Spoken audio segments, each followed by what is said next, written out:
The heavy breath of the August sun pressed down on the weary backs, bending over cotton rows, its heat relentless enough to soak the clothes through with sweat and churn the dust beneath into dry, choking clouds. Each sickle stroke was more than labor. It was a small act of endurance, a measured patience scratched out beneath a sky as choked with threat as the sweating earth beneath the feet. The late summer of 1856 in Alabama brought with it no mercy. The humid air hung thick with the mingled scents of cracked earth, cotton lint, and the sharp tang of sweat. The enslaved moved as shadows in the tall fields, their bodies scarred by endless toil, their hands raw from the iron-thin edges of tools meant for harvest, now caught in a rhythm carved from necessity and desperation alike. On this particular plantation, the overseers prowled like hawks among the rows, their eyes sharp with suspicion and cruelty. It was a routine as cruel as the sun's glare, shouting commands, cracking whips against flesh, enforcing silence broken only by gasps and the heavy scuff of boots in dry dirt. The overseer's presence was a weight pressing down thicker than the summer heat, their power wielded like the very sickles they carried, cutting and controlling with brutal efficiency. Yet beneath the surface of this ordered suffering, murmurs began to coil, soft, cautious words exchanged beneath breath and behind tense hands. Rumors flickered in the shadows, talk of revolt, dissent smoldering beneath the forced calm. No one spoke freely. Even the mere hint was a spark in a powder keg. What was it that pushed these souls to such brink? The ledger of plantation life counted wounds and whispered stories of fear, strangled before voice. Every whispered word was a risk measured in future agony, every furtive glance a calculation of survival. Sweat, mixed with the coarse fabric of worn clothing, the smell of earth-dark skin mingled with tobacco smoke from a distant cabin. The crack of a whip split the thick air like a violent gust. Would the heavy hand of discipline finally break the last thread of endurance? Or could that simmering defiance ignite into something fiercer, something terrible and irrevocable? The scent of dusty ground and iron-bound chains seemed to weigh heavier here, as if oppression had taken tangible form. The overseers had learned to recognize these restless signs, eyes a little too quick to dart away, hands clasping tools, a shade too tight, the silence that spoke loudest of all. But these men, instruments of this merciless system, never fully perceived the storms gathering behind weary faces. Their grip was firm, yet unseen cracks spread beneath it like silent rot. The blackened earth, pressed hard by the endless feet of those caught in servitude, echoed with unspoken questions. How long would the whip sing before the harvest turned to havoc? How many more cracked backs were needed before the fields ran red with more than sweat? It was a quiet reckoning, slow and breathless, punctuated only by the desperate murmurs that grew louder in the safety of darkness. Would you endure knowing each breath might be your last, your every movement watched? As the days inched onward, the workers' bodies grew heavier, not just with toil, but with the weight of what lay ahead. Hands once steady now trembled beneath the surface, arms taut with the tension of waiting. Eyes met in silent agreement, passing clandestine resolves sharper than any blade. The sickle, once a mere tool of labor, took on a new meaning, a symbol carved not from cotton, but from survival, from rebellion. The plantation itself seemed to inhale the rising storm as the harvest drew to its bloody climax. Beneath the relentless sun, humanity wrestled harsh destiny, each heartbeat a drumbeat toward an inevitable collision. The fields whispered legends not yet told, secrets buried beneath furrows dry and cracked, promising something darker than the scorched soil beneath. The murmurs of defiance hung thickly in the humid air, merging with the choking dust and worn leather of rough gloves. This was no mere work. It was a slow-burning promise of change, and change when it came would come not as a quiet plea, but as a reckoning. The late summer of 1856 in Alabama was soaked in a weight far beyond the sultry heat that clung to the skin with every laborious breath. Fields of cotton stretched endless under an unforgiving sun, the brittle stalks shimmering like pale ghosts beneath a sky heavy with the promise of storm, both meteorological and human. In these fields, rows of enslaved men and women moved in slow, grinding rhythm, the sickle's sharp blade biting cord after cord, each cut a desperate push against the inevitable. Sweat mixed thickly with dust, and the faint, unmistakable smell of cotton lint, forming a haze that blurred the edges of bodies hunched in unyielding toil. This was the harvest's grim toll, an annual ordeal where every inch of earth was paid for in broken backs and silenced voices. Within this oppressive world, the overseers cast long shadows over the quarters and fields, 5 men whose cruelty was as finely sharpened as the blades they wielded. The harsh clang of boots striking dry earth, the snap of whips against shivering flesh, and the sharp bark of orders filled the midday air, ringing against the hollow silence among the enslaved. These overseers were the embodiment of brutal authority, their presence a steady drumbeat of fear and pain. Yet beneath their vigilance, beneath the surface of this harsh routine, there stirred a quieter current, whispers exchanged beneath breath and flame light, in the scant moments when eyes dared meet and fears dared transform into hopes. If survival demanded secrecy, then secrecy bred its own rebellion. The quarters were a place defined by harsh textures, rough walls of hand-hewn timber, threadbare cloth, worn thin by years of wear and washing, and the lingering scent of smoke and sweat that clung stubbornly to every garment and hair. Here, the human cost of bondage rested not only in muscle and skin, but in the restless minds forced to navigate a narrow path between obedience and resistance. Among the hunger and exhaustion, murmurs swelled, talk of a revolt, a reckoning forged from too many summers under brutal skies. The sickle, once a tool of harvest, began to take on new meaning, a symbol not only for cutting cotton, but for cutting bonds, for cleaving fate with sharpened resolve. No ledger captures every thread of these whispered plans, but accounts suggest a storm gathering beneath the surface of despair. Would you dare hold a blade in the dark, where each breath might invite discovery, and each movement might mean death? In the humid nights thick with the scent of damp earth and burning pine, the enslaved gathered in small, furtive circles, hands clenched tight around hidden weapons shaped from harvest tools. Every glance around the quarter measured risk. Every rustle of leaf or creak of wood could signal impending doom or the chance for revolution. The weight of oppression pressed down on bodies tethered to relentless demand, yet within the deepest shadows stirred a restless will, quiet but unyielding. The tension made the air thick and short to breathe, a trap waiting to snap. This was more than mere rebellion. It was a desperate push to reclaim the most fundamental of rights, freedom itself. The sickle waited, poised not just to reap cotton, but to sever the chains woven through each passing day. The overseer's cruelty was a heavy presence, as constant and inescapable as the southern sun that beat down on cotton fields soaked with sweat and dust. These men, 5 in number, wielded their power mercilessly, their voices sharp, their eyes harder still. The crack of a whip was a dull roar in the background, met only by the shuffle of feet and the gasp of flesh beneath leather. The overseer's boots pressed down on cracked earth, a rhythm of control hammered into the very soil upon which the enslaved trudged. Each command, shouted and repeated, carried warnings etched in pain and silence. Yet within the quarters, behind wooden walls and shuttered windows, the air was thick with a different sound, the low, steady murmur of resistance. Whispers faded in and out with the summer breeze, heavier here where the dust and sweat mingled. The unsaid passed between hands as tightly as the tools they dared to touch. In secret, tools meant for harvest, transformed into instruments of reckoning. The sickle, curved and biting, was no longer simply a reaping device.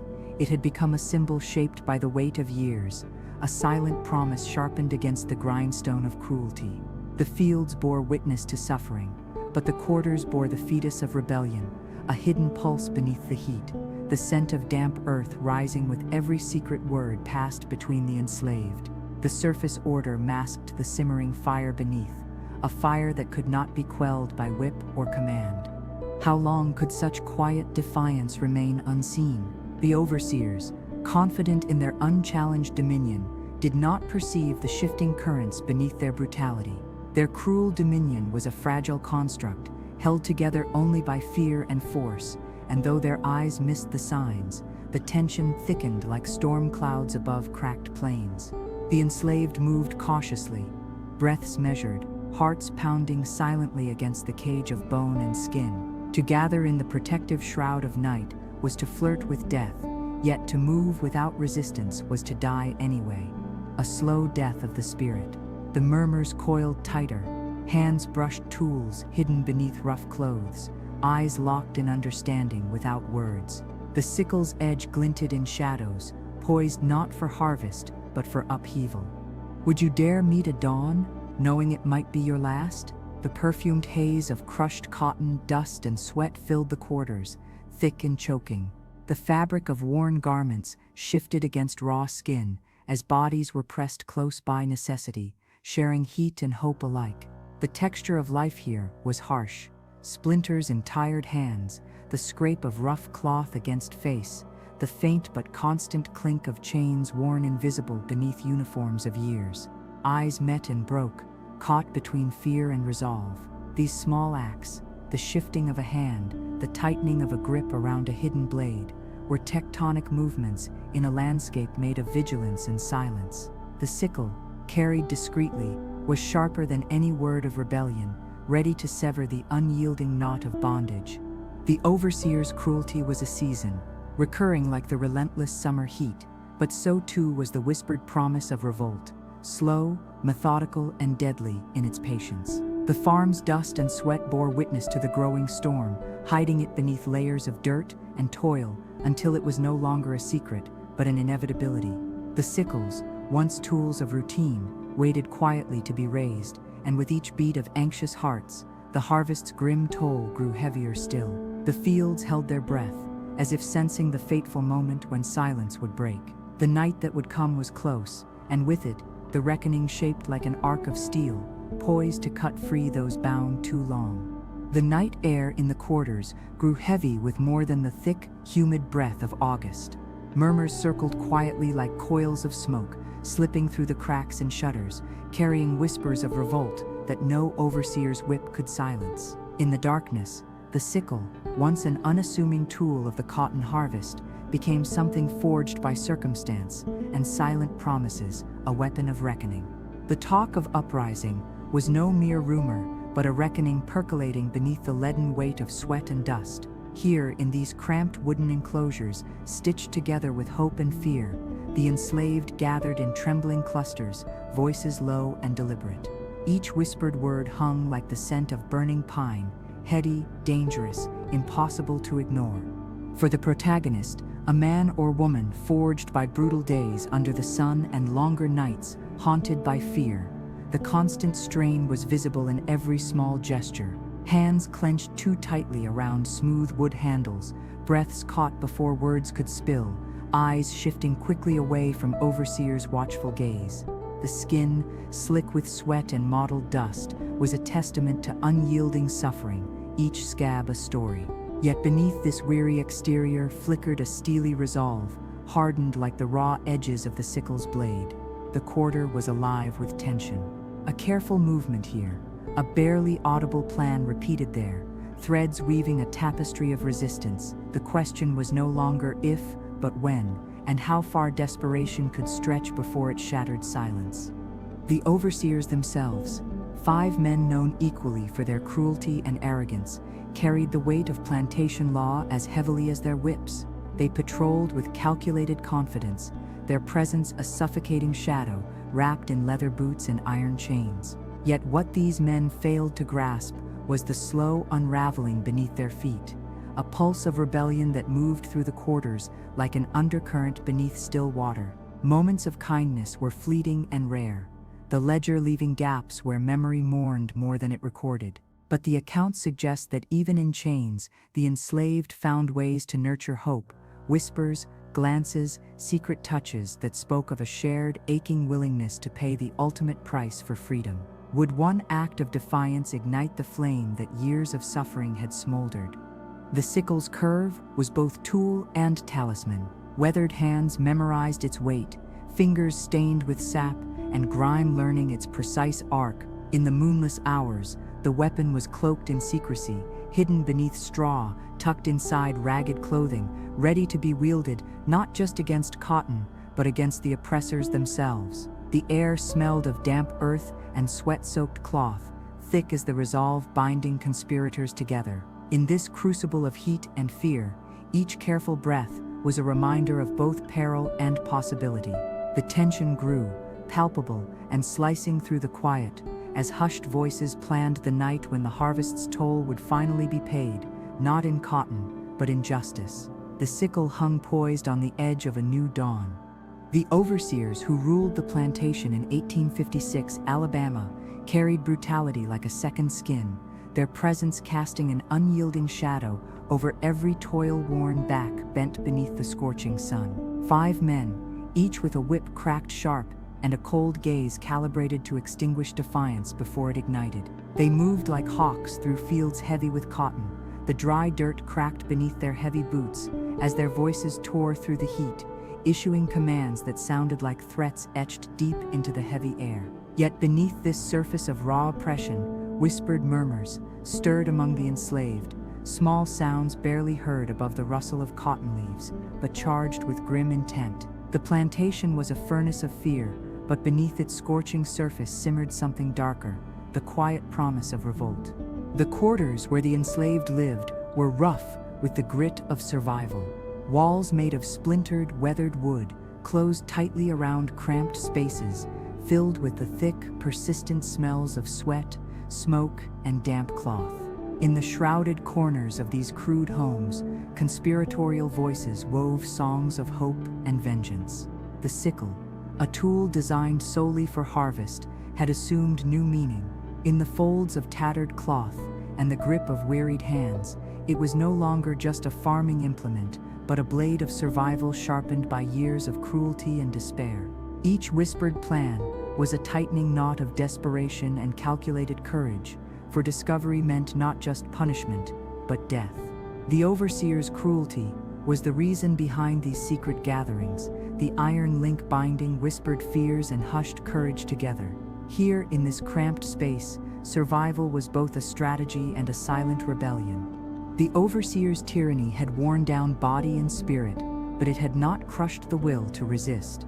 Records imply moments of small kindnesses rarely spoken of, fragile glimmers in an otherwise bleak landscape of violence. The enslaved knew their safety was a brittle illusion, torn apart by the harsh clang of overseers' boots or the sudden crack of a whip. Yet even as they bore the weight of exhaustion and fear, the dormant fire of revolt grew in the spaces between duty and defiance. Meetings in shadowed corners passed between stolen glances and quiet phrases, the sickles curve a cipher between survival and uprising. Would the price be too high, or was the cost of submission far greater? As the sun set low, the plantation seemed to hold its breath, waiting for the inevitable crack in its foundations.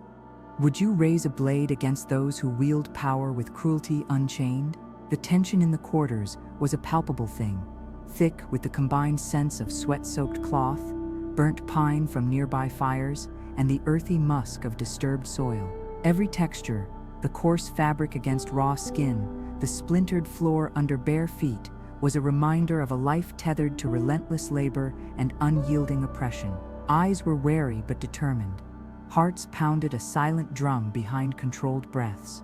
The sickle rested heavy in calloused hands, glinting faintly in the ember light, a quiet talisman waiting for the moment it would carve a new future. The air shimmered with anticipation, as every whispered word and subtle touch moved the quarter closer to a point from which retreat was impossible.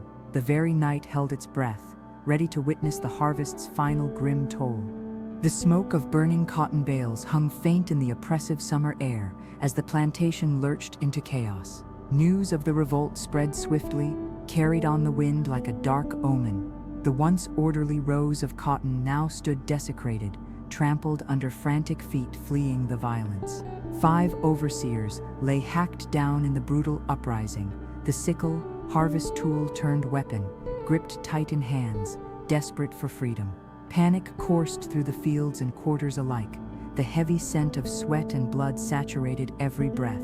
The plantation was no longer a place of forced labor, but a crucible alight with fear, anger, and the shattering of silence. Men and women fled into dense woods and thick swamps, their bodies slick with sweat and dirt, limbs trembling from exertion and adrenaline. The humid air wrapped around them like a shroud, nature itself seeming to hold its breath. Pursuit came swift, armed men and hounds searching for shadows, the scent of rebellion trailing like a curse. The night was alive with rustling leaves and distant shouts, a chaotic symphony underscoring a desperate flight. Survivors clung to paths known only to them, pressing through thorns and marsh, the sting of blood mingling with the earthy musk of overturned soil. The sickle, once a symbol of quiet labor, was now a talisman of survival and vengeance, its cold edge bearing witness to the savage justice exacted on the overseers. Yet the aftermath was a landscape scarred far beyond the shattered bones and torn flesh of the rebels and their oppressors. Plantation owners scrambled to reassert control, the law wielded as a weapon as fierce as any blade. Punishments were swift and ruthless, public executions, lashings, dispersal, and exile. The heavy footfalls of militias echoed through quarters now heavy with dread and mourning. But oral histories whispered by survivors told tales at odds with court records of pain, loss, but also of courage that refused to be extinguished. The sickle's arc had cleaved not just flesh, but the silence that shrouded hidden acts of resistance. The plantation's grim legacy was marked indelibly that night, where the harvest's true cost was paid in blood and memory. Would you reckon with freedom knowing what price it demands? The land, soaked with twilight and sweat, bore witness to lives irrevocably changed. The distant murmurs of those who survived carried on the thick summer breeze, too faint for overseers' ears, but strong in the hearts left behind. The sickle, resting once again as a tool of harvest, remained forever a reminder of rebellion born from desperation, and of a voice carved from the quiet strength found only in struggle. The plantation's fields stood silent, cotton swaying, but beneath that gentle whisper lay the echo of a night when defiance cut deep, carving history itself in the shadow of blades. Panic swept across the plantation and the wider county as word of the revolt spread. 5 overseers, hacked down with sickles during the heat of harvest, was more than a breach of order. It was a shattering rupture of the imposed peace. Men with muskets and dogs poured onto the grounds, desperate to snuff out the rebellion before it could spread. The air grew thick with the acrid smell of smoke and the sharp tang of fear, igniting a frenzy of pursuit and punishment. Despite the chaos, some enslaved individuals managed to slip into nearby swamps and forests, their bodies streaked with dirt and sweat, hearts pounding with the twin rhythms of hope and dread. The plantation transformed overnight from a site of unyielding control into a landscape haunted by violence and suspicion. Every creaking floorboard, every snapping twig became a threat, a possible signal of betrayal. Martial law tightened its grip. Trials, if they could be called that, were swift and merciless. Confessions, their veracity forever suspect, were wrung from the terrified, often under the lash. Hundreds more were whipped, banished, or executed in the frenzy to reassert dominance. The sickle, once a peaceful symbol of harvest labor, was now a grim emblem of attempted justice and the violent cost of resistance. The blood spilled that night would stain the land and the memory of all who lived through it. Yet amidst this brutal aftermath, oral histories persisted, stories whispered in corners away from white ears, memories passed down by those who survived. They spoke not only of suffering, but also of resilience and courage. These narratives, often at odds with the cold records of plantation courts, preserved the humanity of those whom history sought to erase. The survivors carried the weight of both trauma and defiance, their lives forever altered but unbroken. The sickle, resting once again among the cotton stalks, bore witness to their enduring spirit. It was a silent testament to the price of freedom and the unquenchable desire for justice that no chain could fully suppress. Would you endure, knowing the cost of rebellion was high, yet the price of submission perhaps higher? The plantation fields swayed quietly under the setting sun, the cotton's white fibers glowing soft as ghosts. But beneath this gentle surface lay the stories of a night when rebellion rose, cut deep, and was met with fire and steel. The sickle, resting in the dust, was more than a tool. It was a mark etched in blood and memory of a people's fierce will to survive and resist, even in the darkest times. The aftermath of the revolt was a brutal reckoning, the air thick with fear and ashes of crushed hope. Plantation owners, driven by panic, called in militias who spread quickly across the county, seeking not only those who had taken part in the uprising, but anyone who might harbor rebellious thoughts. The atmosphere tightened like a noose, every word spoken behind shuttered windows, every creak of weathered floorboards, a potential betrayal. Punishments were swift and merciless, public executions served as grim theater for deterrence, the lash singing over bare backs to remind of the cost of defiance. Yet beneath these acts of fear and control, a different story survived in what history often overlooks, the whispered accounts of solidarity, courage, and unbroken spirit that defied erasure. The sickle, resting quietly once more among fields already scarred, became a symbol of more than just harvest. It was an emblem of sacrifice and unyielding will. The survivors bore scars both visible and hidden, their bodies marked by blows and their minds by the trauma of loss and survival. The dark irony was cruel. Those who dared reach for freedom paid in blood, but their actions shattered the illusion of docility that plantation order relied upon. Courts tried to record names and verdicts, but many truths slipped between the cracks of official records, lost to fear and time. Oral stories spoke of nights spent nursing wounds, hiding from patrols, mourning lost kin, and plotting what might come next. They held on to the memory of rebellion as a vital pulse beneath the plantation's oppressive silence. Would you remember resistance as a reason to live or a sentence to suffer? The fields swayed gently under the afternoon sun, the cotton's white bloom masking the history soaked into the soil. The sickle, once a tool of harvest, now lay in quiet testimony, waiting for the day its arc might again be raised not against cotton, but against chains. Between the rows of cotton, the spirit of the revolt lingered in the cracked earth and whispered winds, an unspoken vow that oppression's grasp, though tight, was never unbreakable. The harvest had claimed more than crops that season. It took lives and bred legends, planting the seeds of memory and resistance that would echo far beyond Alabama's fields. The moral landscape, after the revolt, was a fractured mirror, reflecting a brutal division, oppressor and oppressed, law and rebellion, remembrance and erasure. The 5 overseers represented the tangible face of systemic cruelty, wielding power with whip and weapon, while the enslaved bore the invisible burden of survival beneath the cotton's white fold. But the plantation's order, so meticulously maintained, was cracked forever, revealing the human costs hidden beneath 1856 Alabama's harvest. Laws tightened, controlling bodies and minds with ever more merciless restrictions, but beneath these codified chains simmered the ghost of resistance and contested memory. The enslaved protagonist's journey was marked by 3 profound turns. First, the cold recognition that brutal submission was no longer an option.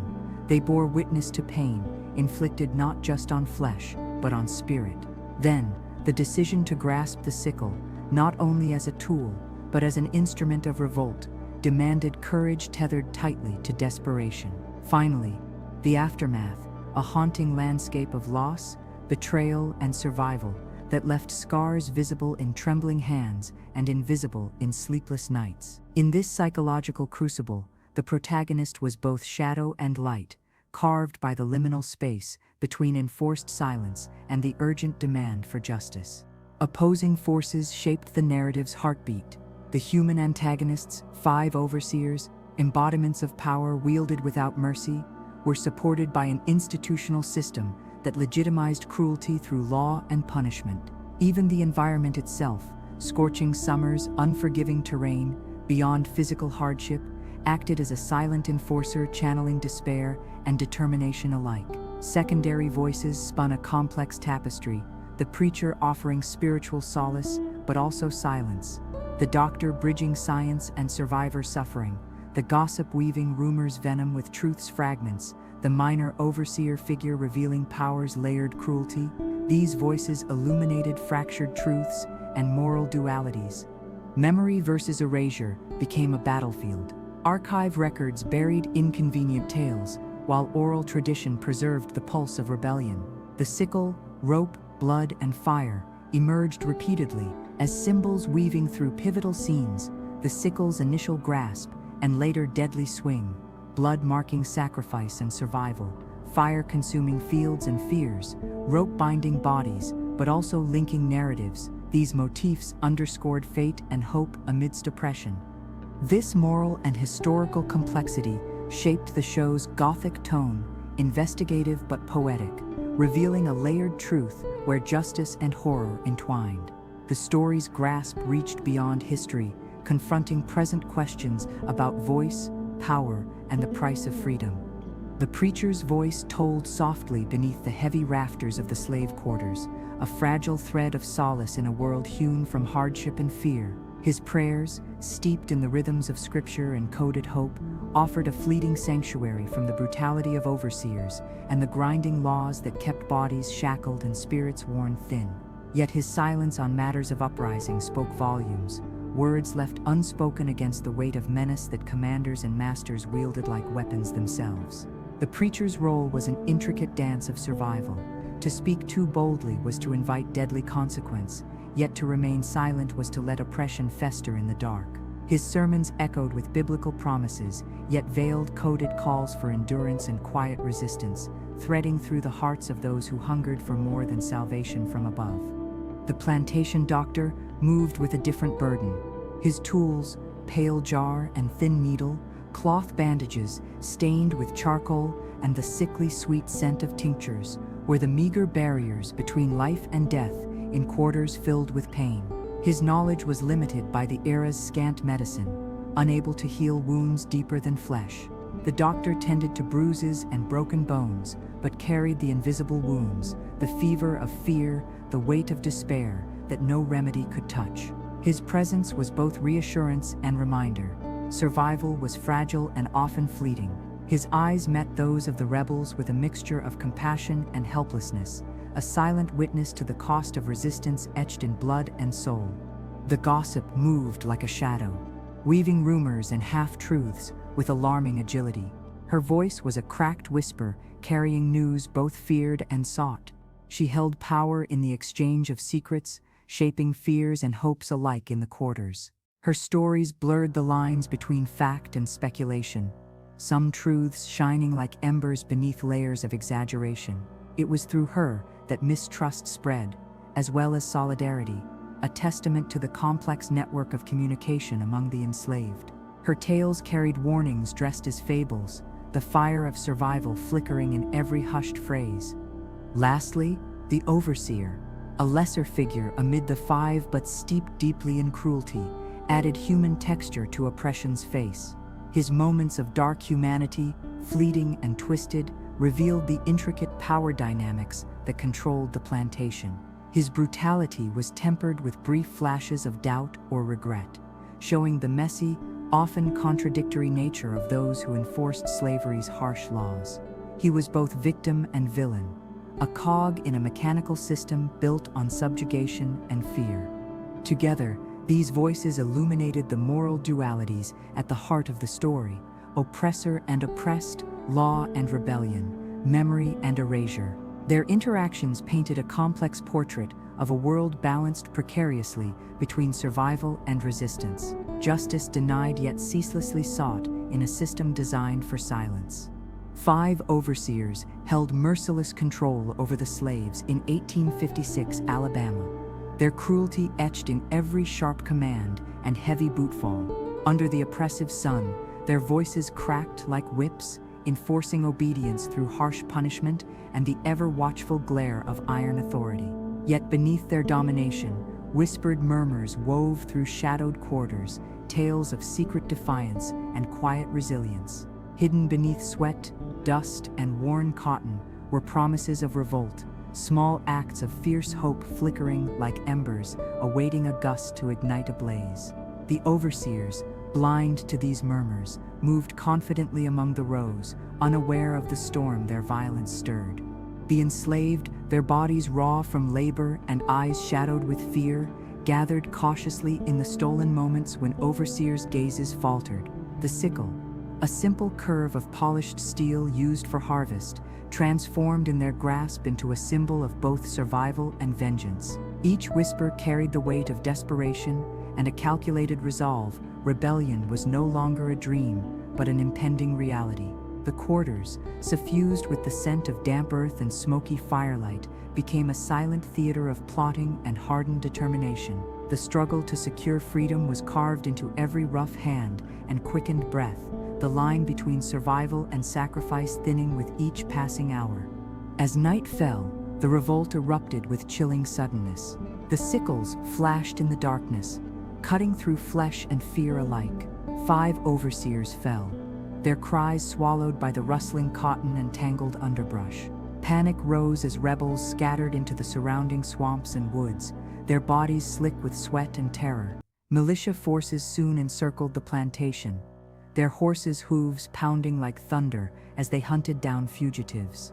The air hung thick with smoke, the bitter tang of blood, and the desperate cries of the hunted. Justice was swift and unyielding. Trials were merciless spectacles where survival was a fleeting hope. Yet amid the brutality, stories of courage and solidarity hummed in quiet corners, refusing to be silenced. In the brutal aftermath, the sickle lay beside the cotton, both tool and weapon, a solemn emblem of a night where silence was shattered and the price of freedom was paid in blood. The plantation's fields, forever stained by the revolt, whispered of a fierce will to resist, a legacy woven through pain and hope. Would you wield a blade in the dark, knowing the cost might be death, but the alternative worse? The sickle's arc was not merely a curve of steel, but a line drawn between bondage and liberty, a scar on the history of Alabama's harvest. Under the watchful cloak of night, the quarters transformed from a place of quiet suffering into a crucible of whispered revolution. Sweat-dampened bodies huddled close, their murmurs low and urgent beneath the dense southern darkness. The sickle, once a simple tool for harvest, passed from hand to hand, transformed into a symbol of resistance, sharp, curved, and dangerous. The rough texture of worn cloth clung to skin, the frail flicker of lamp oil casting elongated shadows across weathered faces. Breath was held, and every small sound, the scrape of a foot, the subtle shift of fabric, carried the weight of potential discovery. This was more than mere talk. It was plotting born from years of brutal bondage, a calculated defiance threading through whispered plans. The protagonist's fingers, calloused yet nimble, traced the sickle's edge, feeling its cold steel promise. Eyes met in silent agreement, the gravity of their shared purpose pressing as surely as the humid air did down on their backs during the scorching days. The tension was taut, a fragile lattice of trust and fear, knitted by countless unspeakable acts of oppression. Every rustle could signal an overseer's return, every silence a dangerous calm.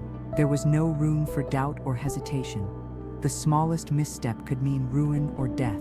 Yet even in these fragile moments glimmered something fierce and unyielding, the resilient heartbeat of those refusing to surrender to the plantation's iron will. Outside, the oppressive heat lingered like a thick shroud, muffling the sounds of the night and concealing the steady cadence of plodding breaths. The sickle's deadly arc was rehearsed in whispered instructions, hands practiced careful motions, eyes scanned for any threat. These small victories of secrecy were as vital as the sun-soaked labor by day. They underscored a new reality. The predictable order of plantation life had fractured, replaced by a clandestine rhythm of rebellion. Each word carried not only hope, but terrible reckoning.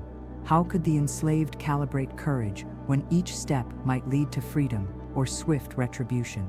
The air hung dense with the question, as tangible as the gritty dust clinging to calloused hands. Would you risk everything in silence, knowing that discovery meant a brutal end? The quarters, places of fleeting rest, became theaters of subtle defiance, where plans wove tightly around fear. Conversations dipped and rose like the flickering light from an ember that refused to die. Hidden beneath coarse cotton and soot-streaked walls were the stirring seeds of revolt, carefully sown in secrecy. The sickle was more than metal. It was a beacon sliced from desperation and sharpened by years of silent suffering. This rebellion was not a rash flame, but a slow smoldering fire, a storm emerging from the few reclaimed moments beneath the exhausting sun. It was ready to cut through the long night and strike at the heart of bondage. The tension pulled taut, closer with each passing hour, as the night edged towards inevitability. Breath hitched, fingers flexed around steel with quiet resolve. The sickle gleamed, a cold, curved promise, and the quarters, heavy with whispered plans and stolen moments, held their collective breath, poised between silence and revolution.